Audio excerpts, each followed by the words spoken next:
Hello friends, welcome to combat track YouTube channel. இந்த வீடியோவில் டாகுக்கு எப்படி டிவார்மிங் பண்ணுறது தான் பார்க்க போகிறோங்க. வாங்க வீடியோக்குள்ளே போகலாம்.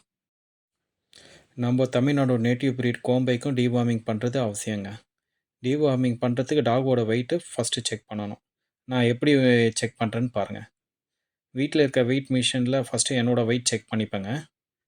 அடுத்தது டாகு தூக்கி வச்சுட்டு இருக்க வெயிட்டும் செக் பண்ணிப்பேன்.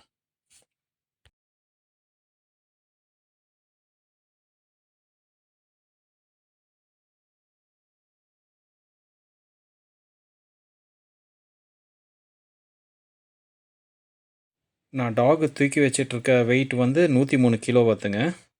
என்னோடய வெயிட் வந்து 75 கிலோ வருது. 103 - 75 28. அப்போது டாகோட வெயிட் வந்து 28 கிலோங்க.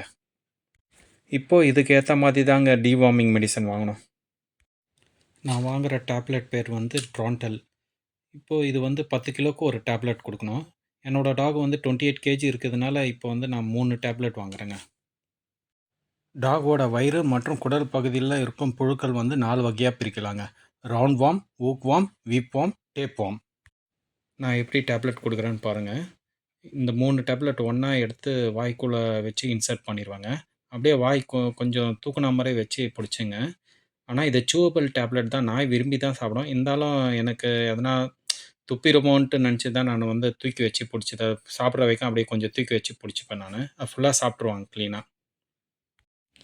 நான் எப்பவுமே மார்னிங் எம்டி ஸ்டமக்கில் தாங்க டிவார்மிங் மெடிசன் கொடுப்பேன். ஒன்ஸ் மெடிசன் கொடுத்துட்டு 3 ஹவர்ஸ் கழிச்சு தாங்க டாக்கு ஃபுட்டு வைப்பேன். அப்போ தான் நம்ம பண்ணுற டிவார்மிங் எஃபெக்டிவாக இருக்கும். கரெக்டான டிவார்மிங் ஷெடியூல் படி டாகுக்கு டிவார்மிங் பண்ணாக்கா டாகோட ஹெல்த்தும் க்ரோத்தும் நல்லாவே இருக்குங்க.